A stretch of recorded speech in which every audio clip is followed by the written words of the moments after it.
sa kita quadra Amita Aruba. Amita Aruba é uma inspiração que a bini de uma pessoa que a hopi aya atrás é parte não de desenho não de Aruba na Holanda.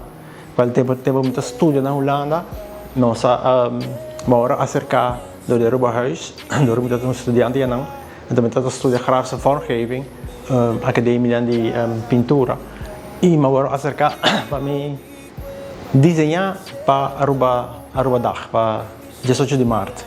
Então para assim é muito hopi aya dense de desenhar stage dan que com na Holanda. Então vindo back Aruba sempre sei que é de meu coração. Então agora que não está 40, 50 de meu coração nasce para mim bem com inspiração quadro que está reflejando toda a cena. Amita Aruba. Amita Aruba, se você mira é quadra de mim, você mira é coração.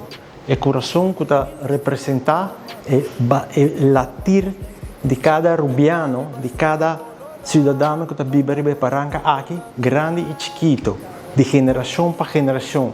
Se você vai em profundidade essa aqui tem conexão que está unindo-nos todos, tem uma energia que está viva em cada cidadão aqui na Aruba. Mas mais nos tudo o qual continua nos vizinhos não, tudo gente que está nos. Porque se nós só aqui não estamos nos mesmos, porque nós está Aruba e não está Aruba. Junto nós está Aruba. Aruba para bem, que Deus por seguir bendicionar Aruba de maneira sempre lá assim.